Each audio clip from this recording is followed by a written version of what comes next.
अपना सर्वश्रेष्ठ प्रदर्शन करना पुत्रों। अपने पिताओं की प्रतिज्ञा को स्मरण रखना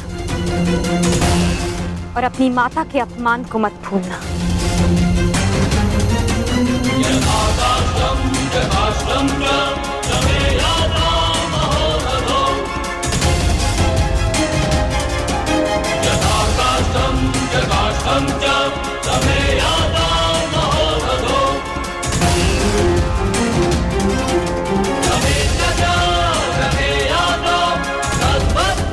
विजय हमारी होगी। हर हर महादेव, हर हर महादेव, हर हर महादेव।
हर हर महादेव, हर हर महादेव, हर हर महादेव,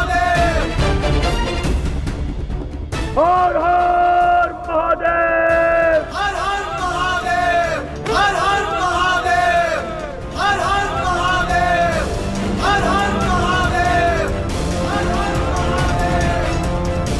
स्मरण रहे पुत्र, अब इस युद्ध भूमि में तुम्हारे विरोध में जो भी हो उससे तुम्हारा कोई संबंध नहीं। तुम्हारा संबंध केवल तुम्हारे कर्तव्य और तुम्हारे लक्ष्य से है।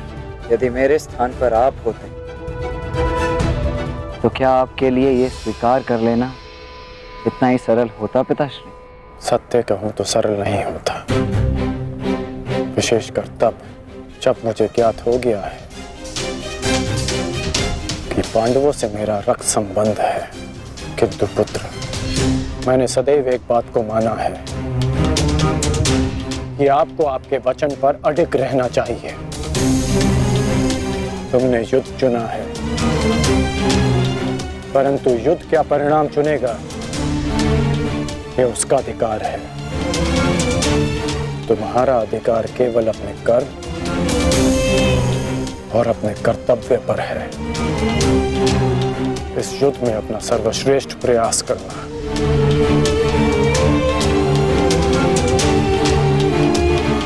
कल्याण हो तुम्हारा।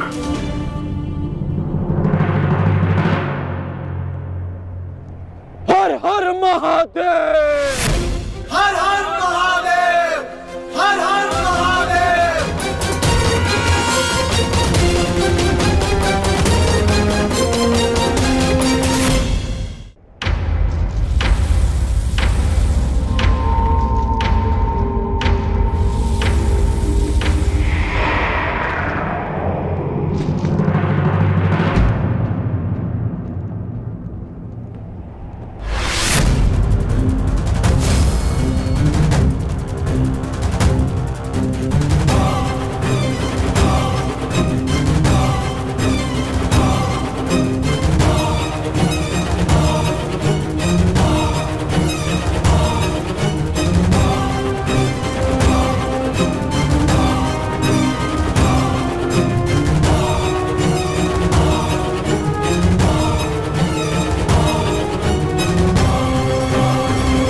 मुझे तुम्हारी प्रतीक्षा रहेगी मित्र, और मुझसे भी अधिक इस भूमि को तुम्हारी प्रतीक्षा रहेगी कि कब अंगराज जैसा वीर अपने चरण रखकर इसे महान बनाए।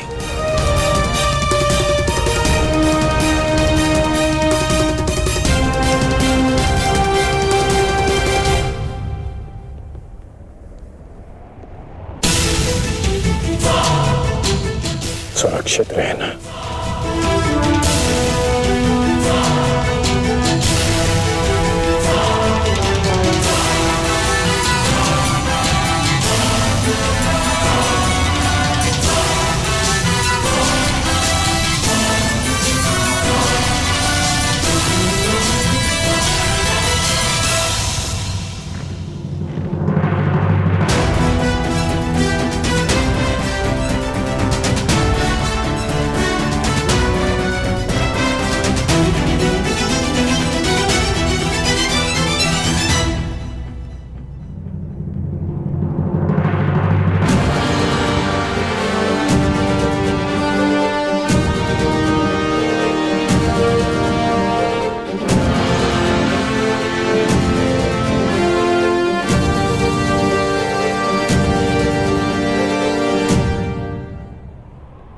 प्रणिपात माता। कल्याण वस्तु। आओ पार्थ, रथ पर आरूढ़ हो जाओ।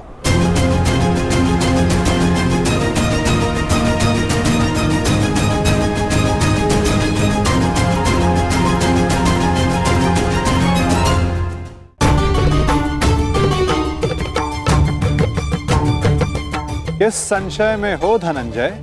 विचरण करने का समय जा चुका है, अब केवल पुरुषार्थ करने का समय है। मुझे ज्ञात है माता, परंतु परंतु मोल भाव, ये लक्षण व्यापारियों के होते हैं पार्थ। धर्म युद्ध के योद्धाओं के लिए ये शब्द निरर्थक हैं। पाप नाशनी गंगा बहती जाती है, किंतु परंतु नहीं करती। अंधकार नाशक सूर्य किंतु परंतु नहीं करता। और अधर्म का नाश करने को सज्ज अर्जुन की तुनीर में भी इन संदेहों का कोई स्थान नहीं। तुम्हारा सारथी युद्ध में तुम्हारा मार्गदर्शन करने को सज्ज है पार्थ। आओ, अपना स्थान ग्रहण करो।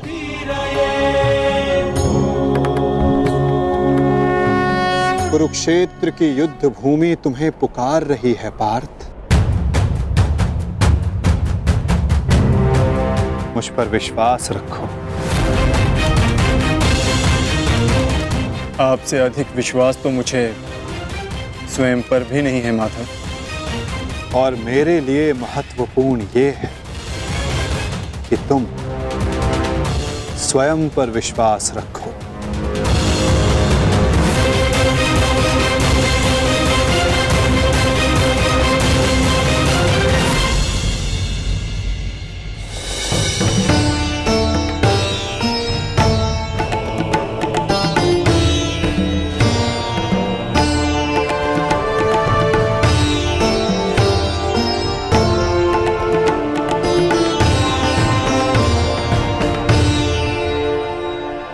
कुछ भूल तो नहीं रहे हो पार्थ? क्या माधव? भ्राता भीम को वीर हनुमान ने इस युद्ध में आप सबकी सहायता करने का वचन दिया था। उनका साथ आप सबको साहस, शक्ति और निडरता देगा। बजरंग बली का आवाहन करो पार्थ।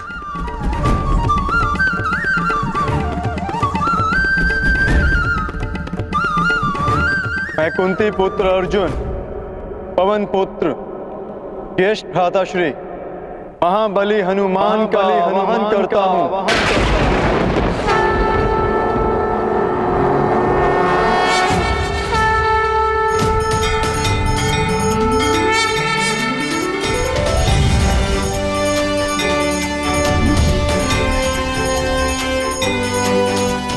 हे महाबली हनुमान, मेरे रथ के ध्वज पर विराजमान होइए।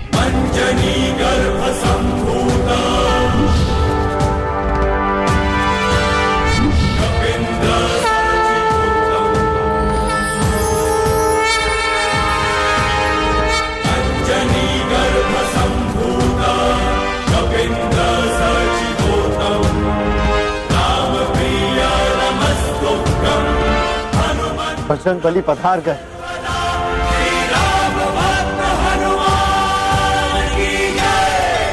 महाबली हनुमान की जय। बजरंग बली हनुमान की जय।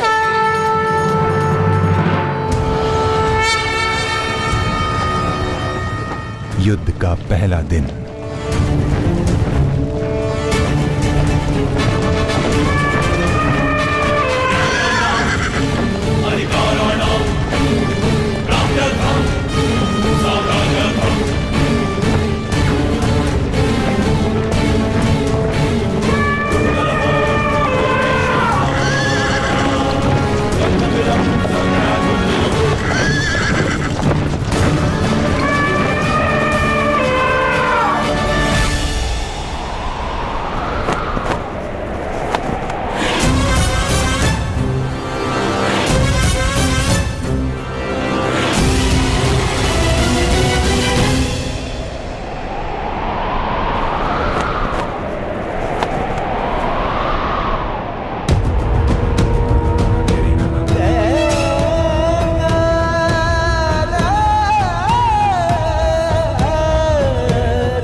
युद्ध का पहला दिन।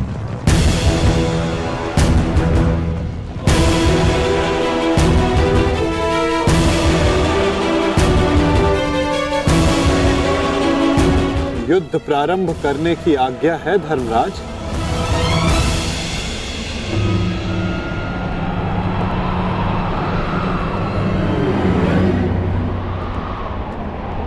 नहीं माधव, अभी नहीं।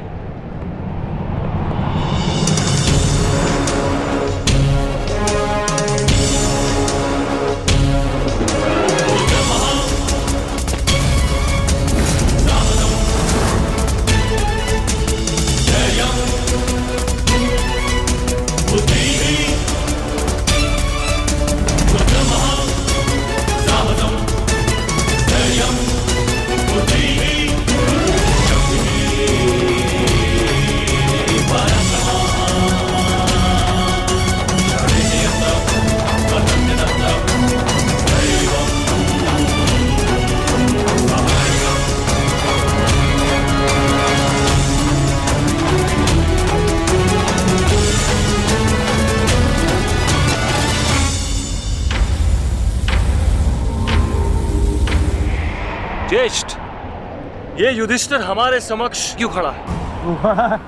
अरे भयभीत है वो।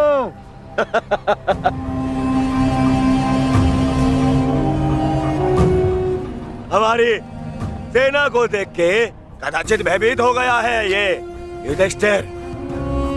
इसे सत्य का ज्ञात हो गया है। इस युद्ध में इसे विजय नहीं मिल पाएगी।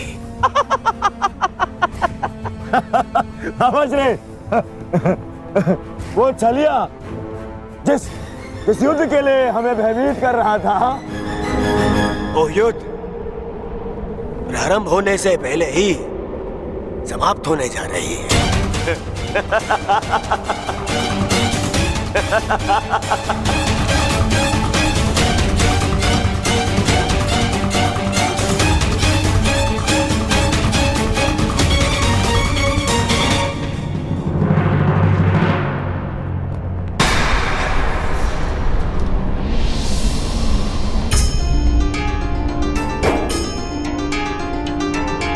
प्रणिपात पितामह। प्रणिपात आचार्य द्रोण।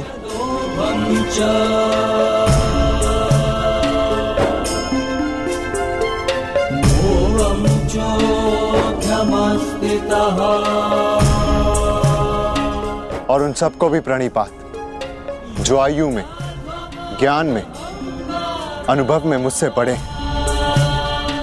और मैं उन सबका अभिनंदन करता हूं जो एक योद्धा होने का कर्तव्य निभाने के लिए इस कुरुक्षेत्र में पधारे हैं। मैंने सदैव अपने बड़ों से सीखा है कि कोई भी कार्य आरंभ करने से पूर्व बड़ों का आशीर्वाद अनिवार्य है। और मैं अपने सभी भ्राताओं की ओर से पितामह आचार्य द्रोण के साथ सभी बड़ों से आशीर्वाद देने की प्रार्थना करता हूं।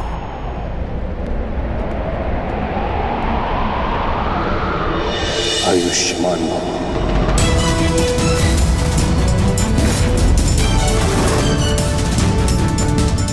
तुम्हें अपने पराक्रम का फल प्राप्त हो युधिष्ठिर।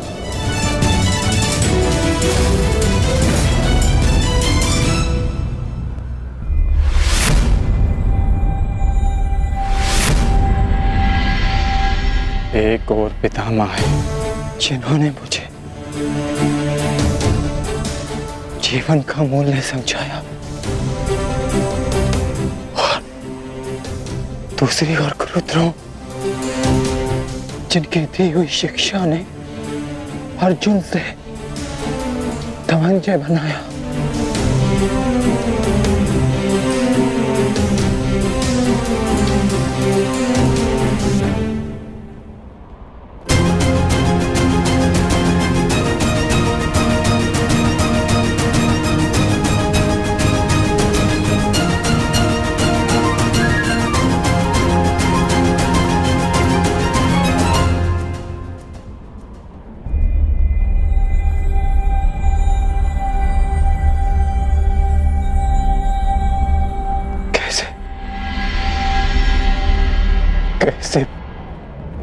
कैसे प्रहार कर पाऊंगा मैं इन पर?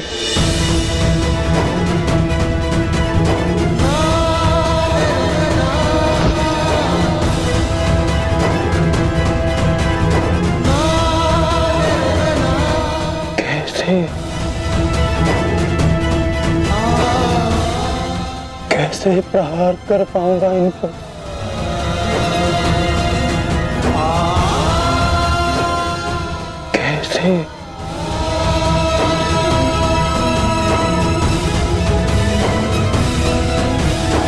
क्या हुआ पार्थ?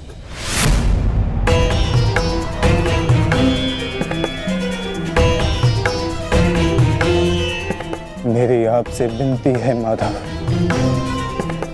मेरे रथ को दोनों सेनाओं के मध्य में ले चलिए। संजय। जी महाराज। संजय, अपनी दिव्य दृष्टि से देखकर बताओ कि कुरुक्षेत्र के युद्ध में तत्पर मेरे पुत्रों और पांडवों की सेना के मध्य क्या क्या हो रहा है? जो आज्ञा महाराज।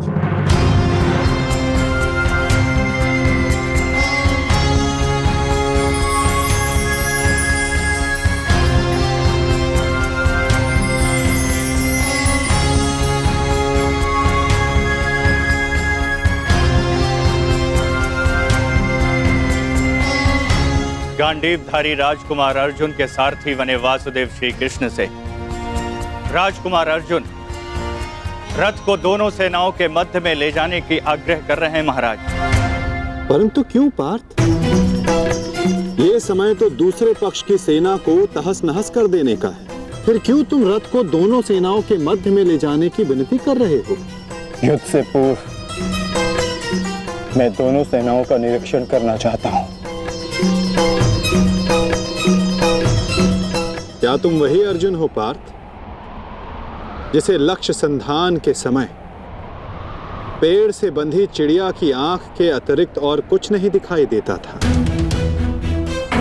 और आज वही अर्जुन पूरी रणभूमि का निरीक्षण करना चाहता है?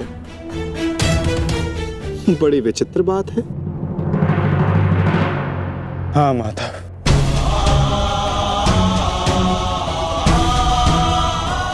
वो चिड़िया काष्ठ की बनी थी, परंतु जिनसे मैं युद्ध करने वाला हूं वो रक्त, अस्थि और मांस से बने मनुष्य हैं।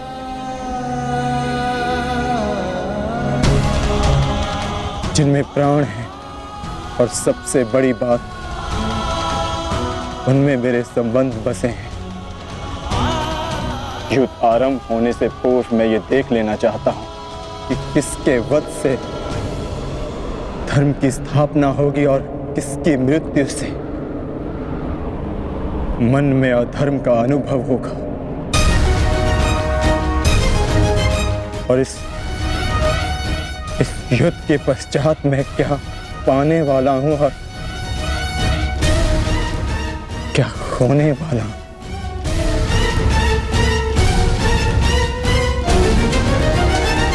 तुम एक योद्धा हो अर्जुन, और तुम यहां अधर्म का बलिदान लेने आए हो,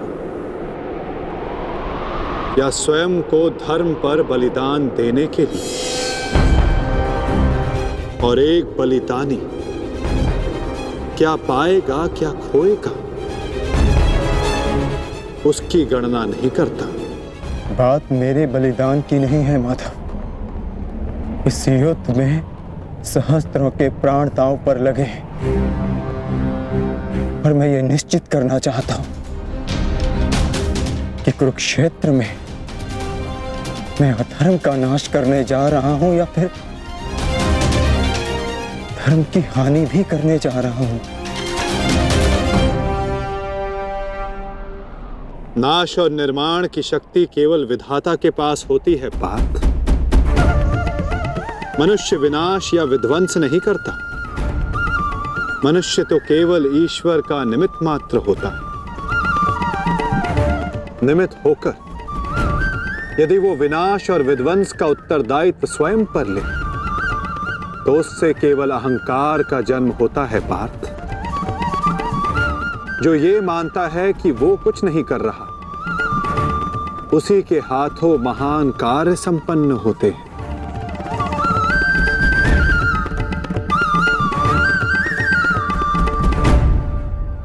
परंतु मैं तुम्हारी कामना अवश्य पूर्ण करूंगा पार्थ, क्योंकि बलिदान भी एक प्रकार का दान होता है, और जिस दान को देने से पूर्व हाथ कांपे वो दान फलदायी नहीं होता।